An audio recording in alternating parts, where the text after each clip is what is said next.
Greetings, one and all, and welcome to episode number 43 of Thoughts and Hunches, making money in bunches and sucker punches. Your boy Stoney is back, season 2, episode 9, and I'd like to welcome all of my favorite lowlifes, hustlers, scumbags, hoodlums, fienders, degenerates, all you guys. You can't get enough. You want to know why? I'll tell you why. It's very simple. I give you winners every single week. Right? I just continue to deliver. Last week, another solid week, if not unspectacular, but very, very good. I mean, let's not kid ourselves, right? NCAA last week, 10-7, solid. Take that every single week. NFL 5-4, ho-hum, no biggie, but certainly a winning week, not a losing week. So that's 15-11, but that doesn't even take into consideration the Astros to win the ALCS, winner. The Braves to win the NLCS, winner. And the winner I gave you on Saturday, which was Game 6, the Braves to beat the Dodgers, winner. Add it all up, that's 18-11. 29 plays, 18 W's. That's it. Winners. Pure and simple. That's what I've been doing, right? The numbers are now up. NCAA on the season, 56.1%. Considering we were in the 20 percentile after week 2, we've now put together 7 consecutive winning weeks in college football. NFL, we've had 2 losing weeks, right? But we're 50-30 after that torrid stretch from weeks like 2 through 4, where we were just incredible. And we're at 62.5% still, 50-30 on the season. Top notch. That leaves us 119-84 overall, 58.62%. 59's the goal, so, we're already right there. And those are just football numbers, 58%. I didn't even count MLB. Right? We had one losing week of the 3 weeks now that we've been giving you MLB picks, but 3-0 last week. I mean, come on. Usually I start the show with I dare I say diatribe or hot take. It's definitely not. It's just something that's on my mind about sports in general, something about a top story, a big story, whether it be Aaron Rodgers, whether it be the Dallas Cowboys, whether last week it was the LA Dodgers. I kind of went all in on them.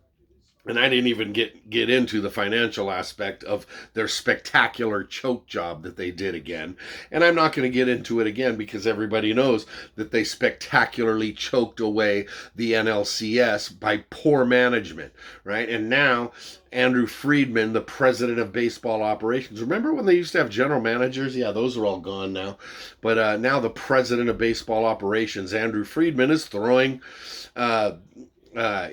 the manager, Dave Roberts, under the bus. Just like I didn't throw him under the bus. I said he should take the blame and accept the blame.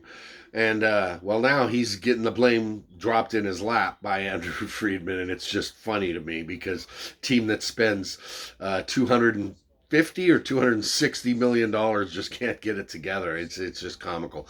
I could also go all in on LSU and what a train wreck that college football program is right now. Ed Orgeron just lost complete control less than 2 years after he produced he didn't, but Joe Burrow did, and Jamar Chase did, produced a 15-0 season that resulted in national championship. Here we are less than 2 years later, and Coach O is on his way out. It's just a train wreck down there in Baton Rouge. It's a joke, right? Which is what I've been telling you since week 1. Anyway, no diatribes, no firing away. Let's just get to the picks. We got a lot of picks.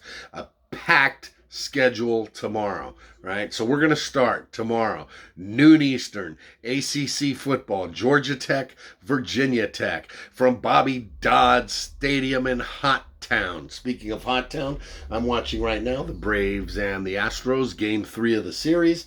We're in the bottom of the first. Game just started, no score. But Hot Town, Atlanta right now is Hot Town, and they have it going on, right? Georgia Tech, Virginia Tech. Georgia Tech's 4-point favorite. Va-Tech is 3-4. They've lost 3 straight. They've lost 4 out of 5. They're they're not a bad team, but they're certainly not a good team. Georgia Tech is 3-4, and they keep alternating win loss, win loss, win loss. Well, and they lost last week, so we're going to take Georgia Tech here. They have too much offense, and they lost last week to Virginia, so they're going to bounce back strong. Take out Virginia Tech here. Georgia Tech -4 in game one. The Ramblin' Wreck. There's your winner. Game number 2, staying in the ACC, also noon Eastern time. Pitt and Miami.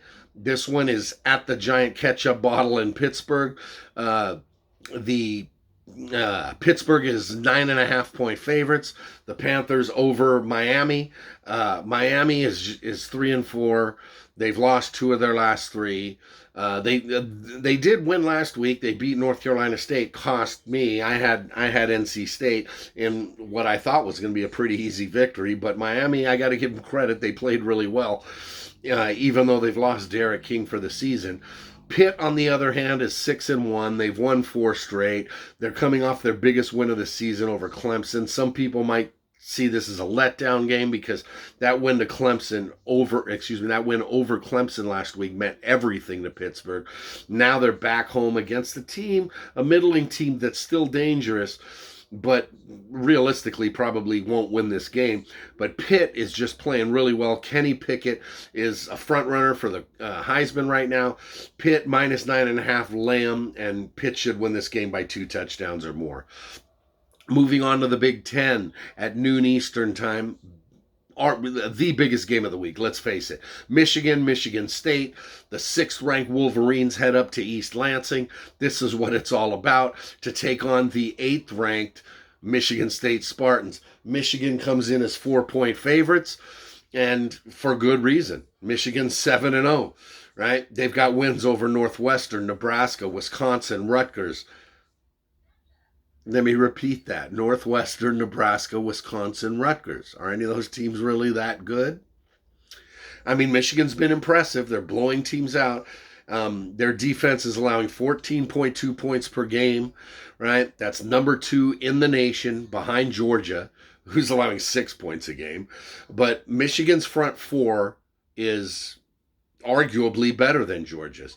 But it is one of the top 2, and it's legit. Well, they're going to have their hands full because 7-0 Michigan State relies on Kenneth Walker, and Kenneth Walker is just he's a joystick, right? I heard somebody today say that you couldn't tackle him if the two of you were in an elevator together. He's that hard to catch. Well, he's going to have his work cut out for him against that Michigan front 4, but I like Michigan State. I'm going to take the points. It might come back to bite me in the ass, but I don't think so. I like the Spartans. Go Sparty, +4 at home. Sticking with the Big Ten, Iowa, Wisconsin at Camp Randall Stadium in Madtown. Yeah, I said Iowa and Wisconsin. Don't exactly expect the scoreboard to be lit up. This is just, it's like watching the paint dry with these two teams and just trying to get somebody to score. Iowa and Wisconsin have been just dreadful moving the football. It's not going to happen here. 37 points is probably one of the lowest totals I've seen all season, if not the lowest. And I'm still going to take the under. Sorry, neither one of these teams reaches 20. Final score is 16-13. Goes under. Take the under. There's your winner. Still noon Eastern time. We move on to the Big 12 and we head down to Waco, Texas. This is going to be a good matchup. 16th ranked Baylor is at home. 2.5-point chalk against Texas. Texas comes in 4-3. They were 4-1. They were starting to play really well, but they've lost the last 2 weeks to the 2 Oklahoma schools. And they lost them both in spectacular come-from-ahead fashion, where they were ahead in both games and squandered late leads when Oklahoma and Oklahoma State came back to bite them in the ass and steal wins from them 2 weeks in a row. Bijan Robinson is still their cowbell, and he's a superstar, and he's going to get the ball a lot. But Baylor right now is playing really well. Right? After their loss to Oklahoma State, couple of weeks ago. They've bounced back, right? And they had 2 impressive wins over West Virginia and BYU. They're playing well. They have a good defense. Their defense is better than Texas right now. And we're going to take Baylor, -2.5 at home, lay them. Next up, staying in the Big 12, Iowa State, West Virginia. The 23rd ranked Cyclones head in to Morgantown to take on the Mountaineers. Iowa State, 7-point chalk. West Virginia's 3-4 last week. They did beat TCU, which snapped their 3-game losing streak, but they're still they're having lots of problems, especially defensively. Now, Iowa State, on the other hand, is 5-2 quietly. Everybody remembers their rough start where they started the season 1-2 and everybody just shit all over them. But quietly now, like I said, they've won 3 straight. Brock Purdy, their quarterback, is starting to get things together. He hasn't thrown an interception the last 3 weeks. They're getting things together, and they've righted the ship, which is why they're back in the rankings at number 23. Jorge Soler with a nice grab down the line. Top 2, still no score. I like Iowa State. I'm going to take the Cyclones, lay the 7, and dance away. 3:30 p.m. ACC football, Florida State at Clemson. 2 very bad teams this year. Neither team's playing very well. This one's in Death Valley. Clemson's 4-3. They have won 2 in a row before, or they had won 2 in a row before they lost last week to Pitt. But Clemson's just, they have no identity. Their offense is shit. Their defense isn't bad, and I was still counting on their defense, but they're 0-10 in their last 10 games against the point spread. Period. Right? That's enough for me. Dabo Sweeney benched quarterback DJ Uiagalelei last week. They're in trouble. Now, Florida State is certainly not a team to get healthy over, but they might be, right? But Clemson, 9.5-point chalk? No thanks, right? I'll take Florida State. They've won 3 straight. They haven't beaten anybody, but they've won 3 straight. So I'm going to take Florida State, take the Noles, and the 9.5. Sticking at the 3:30 p.m. time slot, we move back to the Big Ten and to the land of Lincoln. Nebraska, 7.5-point favorites over Purdue. Purdue is 4-3. 2 weeks ago, they beat Iowa, but last week they lost a blowout to Wisconsin, and it was ugly. It was really, really bad. Purdue, they're not as good as they are, or as they showed in their win over Iowa. Now, they're probably not as bad as they showed in their loss to Wisconsin either. But Nebraska comes in at 3-5. They've lost 4 out of 5. The last 2 weeks, they've lost to Minnesota and Michigan, even though they covered both games. Nebraska really hasn't played badly. They just haven't got it together at the end of games. Now, they're back home in the land of Lincoln, 7.5 chalk, which seems big for a Nebraska team that's 3-5 to be laying, but we're going to do it. I'm going to roll with that. I'm going to take the Huskers. I'm going to lay the 3.5 and watch the Huskers advance. Sticking at the 3:30 time and sticking in the Big Ten, Minnesota heads into Evanston, Illinois. Yes, Evanston, Northwestern. Is at home. They're 3-4. They're also getting 7.5 points. Sorry, the Golden Gophers come in 7.5-point chalk. Northwestern's 3-4. They've lost 3 of their last 5. They have wins over Rutgers in Ohio. Yeah, Rutgers in Ohio. Those were their 2 wins in their last 5 games. Freddie Freeman camping. Minnesota, on the other hand, is 5-2. They've won 4 out of 5. They've won 3 straight. Tanner Morgan's gotten it going. And what do they say? Rowing the boat. PJ Fleck. Minnesota, lay the 7.5. Second straight game, we're laying 7.5. Minnesota, Gophers, lay them.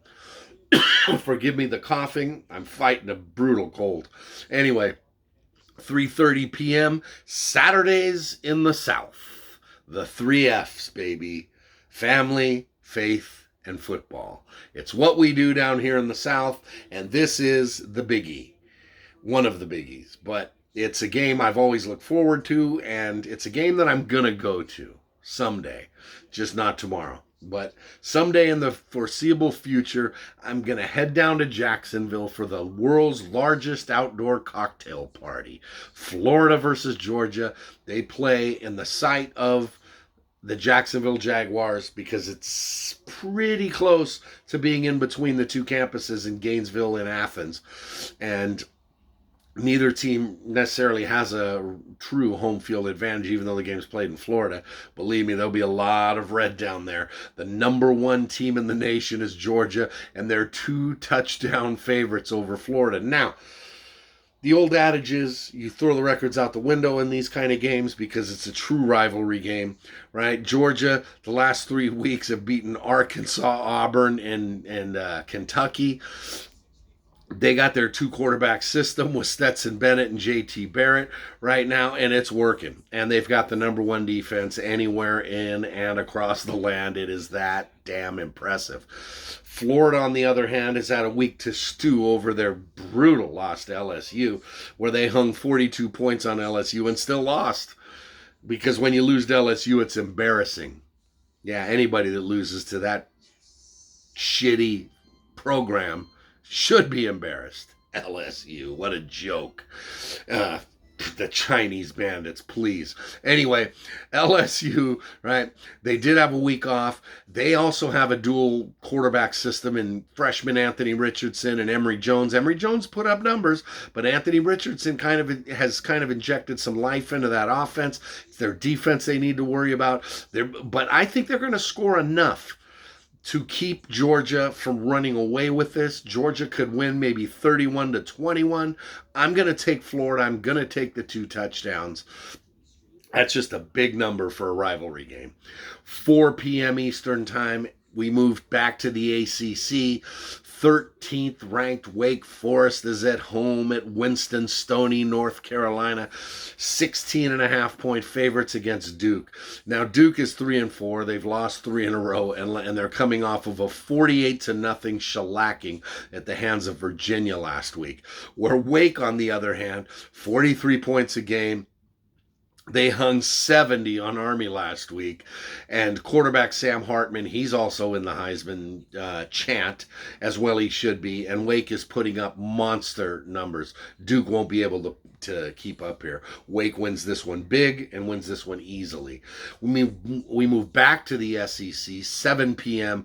on the Plains. Down in Auburn, Alabama, the 18th ranked Tigers are at home and 3-point chalk to the 10th ranked Rebels of Ole Miss. This is going to be a good matchup. I'm sorry.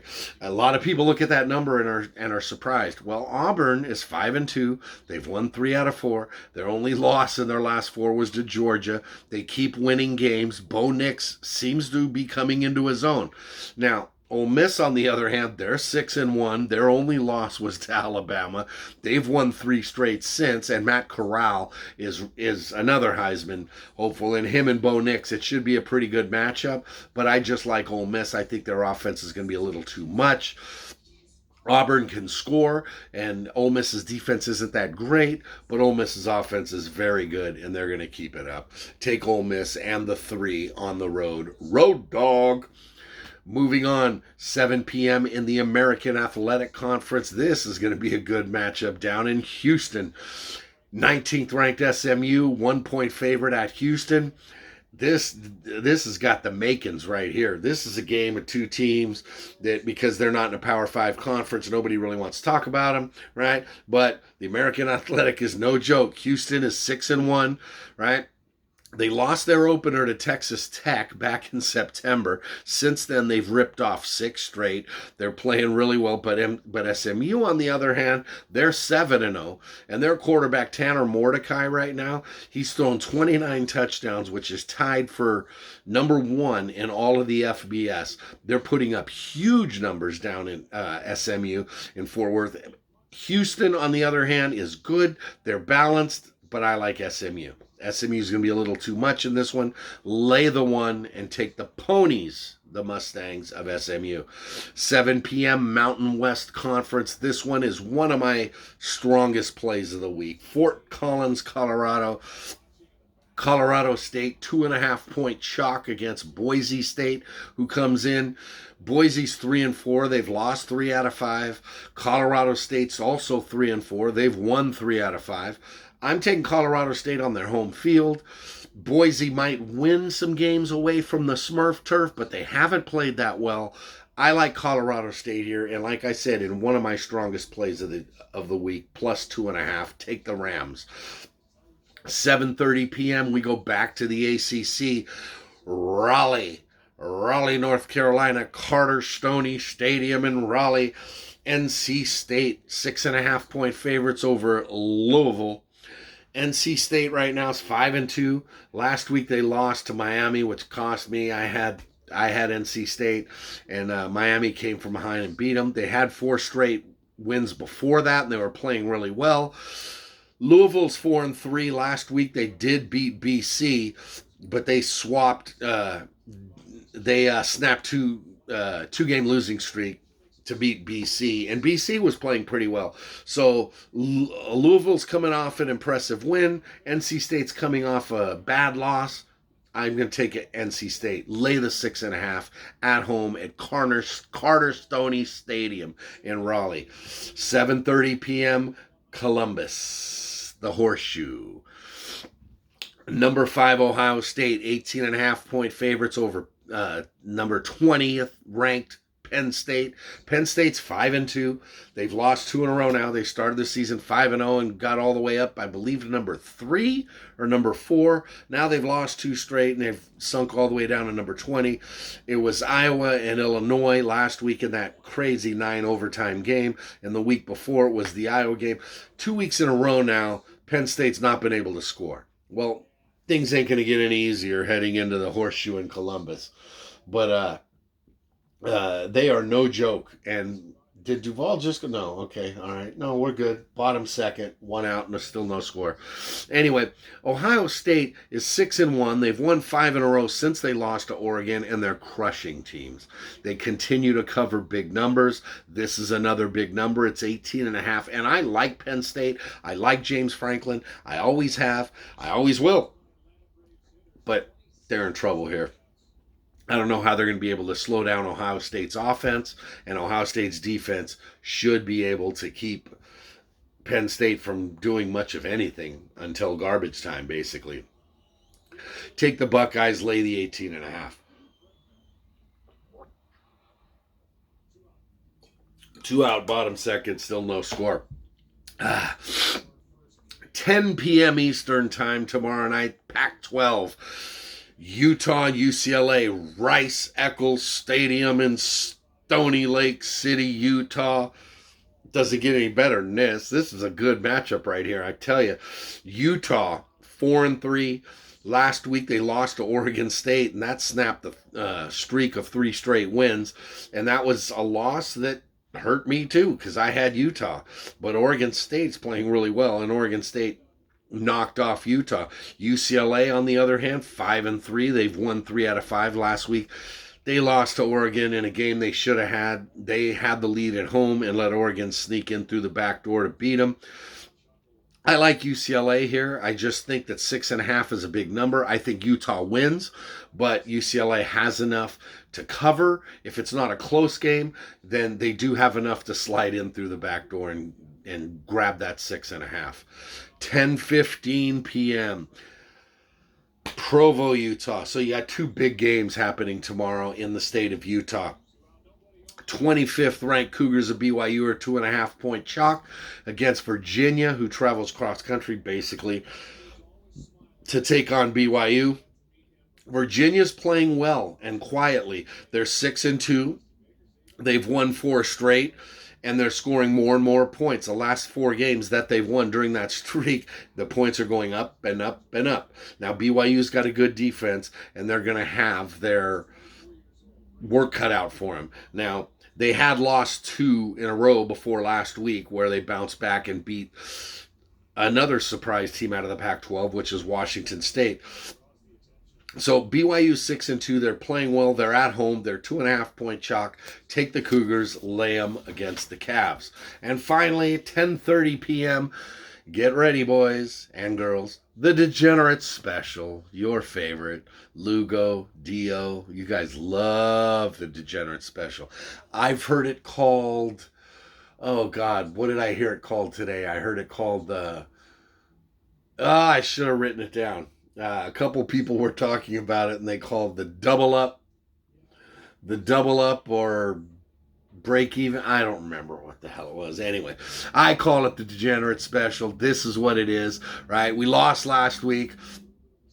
That snapped our streak of 3 straight W's. And last week was just frustrating because Hawaii had no excuse not to cover that number at home, right? Against a really, really god-awful New Mexico State team. Anyway, tonight we got a good one. Or tomorrow night, a really, really good matchup here. 7-0. San Diego State versus 6-2 Fresno State. A good matchup in the Mountain West. Two very good teams. Fresno's 4-5. They've won 2 in a row. They're playing better, and they have some wins over some big schools, including UCLA. San Diego State, another win over UCLA. San Diego State is 7-0, right? Yeah, 7-0. Did he just hit one out? Nah, it's a double. Travis Darno hit one to the wall. I thought it was gone. But yeah, anyway, it's the story of the run versus the pass, right? Fresno will throw the ball the whole game. San Diego State will run the ball the whole game. But the key in this one is the defense. San Diego State's defense is better. They're ranked 21st. They're 7-0. They need to keep this undefeated streak going. They're 1-point dogs. And this game is played at a neutral site in Carson, which is a lot closer to Fresno than it is to San Diego. But either way, San Diego take Las Aztecas, take the Aztecs +1 against Fresno. There you go. There's your 19 plays. Yeah, 19 college football plays for free. I just gave them to you for free. Who else is giving you 19 football plays free? Nobody, because I got it like that, and I can do that and give you guys winners. We move on to the NFL, right? Here we go. NFL, week 8, I believe it is. Yeah, it is week 8. We'll start in Indianapolis, a couple hours up the road from here. Tennessee versus Indy. Indy's 3-4. They're at home. They need this win. They're 2.5-point favorites against the Tennessee team right now that beat Buffalo and Kansas City in a 6-day stretch. Now, some people are going to say, well, they're due for a letdown. Indy needs this game more than Tennessee does. Tennessee can afford to lose when actually they really can't. And Indy has played Tennessee tough over the last few years, especially in Indianapolis. I like Tennessee. Take the 2.5. 49ers, Bears, run far away. If you take the 49ers, you're going to lose. If you take the Bears, you're going to lose. If you bet this game, you're going to lose. You're a loser, period. These are two horrible teams, and if you're betting this game, this ought to be the NFL Degenerate Special, because these are two god-awful teams right now. Just run far away. Atlanta versus Carolina in Hot Town. I told you, Hot Town's got a lot going on. Georgia Tech, Atlanta, the Atlanta Braves. Everything's going on down in Hot Town this weekend. The Braves are 3-point chalk against Carolina. Carolina's 3-4. They've lost 4 in a row. They don't even have a pulse. They just got pulverized by the New York Giants last week. Atlanta's playing not as bad as anybody thought. They're 3-3. Take Atlanta, lay the 3. Buffalo versus Miami. This one's up in Orchard Park. Buffalo's 4-2 and angry. Miami's 1-6 and not really angry, just frustrated. Buffalo lay the 2 touchdowns. Buffalo wins this one by 3 touchdowns going away. Pittsburgh and Cleveland in Cleveland. Cleveland's 4-3. Pittsburgh's 3-3. Cleveland's 4-point favorite. We just heard today that Baker Mayfield's going to go. Pittsburgh's going to go after him. They're going to try to knock him down and knock him out for the season, and they could, because that's all. It ain't going to take much. One good hit on that shoulder, and Cleveland is done for. Well, I'm going to take Pitt +4. They're 3-3. Remember how shitty they were just 2-3 weeks ago? All of a sudden, Pittsburgh's 3-3, and Ben doesn't look as old as he did 4 weeks ago. Anyway, take Pitt +4. Philadelphia, Detroit, run. Don't even touch it. Go away. Philly, Detroit, sorry. Cincinnati versus the Jets. This one's in New York. The Jets are 1-5. Cincy's 5-2, and the best team in the AFC. Yes, I said the best team in the AFC. Cincy is 10.5-point favorites. Lay them. Lay 15. Lay 20. Lay 30. The Jets are shit. Cincinnati's going to roll. LA Rams 6-1 versus head into Houston to take on the really god-awful Texans, who are 1-6. They're God, I'd like to see Houston play the Jets. Well, actually, nobody would like to see that, but those are the two worst teams in the NFL. Yeah, I said it. They're both worse than Jacksonville. Houston is awful. Rams are going to go into Houston, and they're going to win this game by 3 or 4 touchdowns. Lay the 15.5. Big number to lay, but I don't give a shit. It's going to be easy. LA Clippers. LA Chargers. See, I ought to just stick with San Diego. The Chargers are 4-point favorites over New England. New England scored 53 points last week. Oh, my God. Well, they did it against the Jets. Their 3 wins this year have come against the Jets, the Giants, and the Jags. Ugh, yuck. The Chargers are 4-2 and coming off of a bye week. They're 4-point chalk at home. Take the Chargers, lay them. This one will be easy. Seattle versus Jacksonville. Seattle's 2-5. Jacksonville's 1-5. Jacksonville's coming off of a bye, but that doesn't matter. Seattle's coming off a brutal loss, which, they probably should have won. But they're back at home. They're 3.5-point chalk. And it's hard to take them. This might be another game to run from, but I don't think so. I see good value on the Seahawks at home here. Take the Hawks. Washington Reds Football Club heads into Denver to take on the 3-4 Broncos. The 2-5 Redskins Football Club. I'm going to take the 3 points. Denver's awful. So is Washington, but Denver just, oh my goodness, Teddy Bridgewater. How does this guy have a job? Wow. Take Washington +3. That one should be easy. Outright winner. Tampa Bay, 6-1, heads into the Dome, sweet Dome down in the Bayou to take on the Saints, who are a surprising 4-2. And next to the I think the Raiders are 5-2. Yeah, they are, because they got the week off. The Raiders are the worst 5-2 team in the NFL, and New Orleans is the worst 4-2 team in the NFL. Well, New Orleans is in trouble here. TB12 is going to come in and drop the hammer on them. Bucks win easily, even without Antonio Brown. Lay the 4.5. Tampa wins. Sunday night, Minnesota and Dallas. Yep, Dallas is 5-1. They're also 6-0 against the number. But now they head up north in Stoneyappolis to take on the Vikings. Minnesota's 3-3, kind of treading water right now, and Minnesota's a surprise 3-point favorite. Oh my God, but it's Dallas. They're the top story every day because they're Dallas.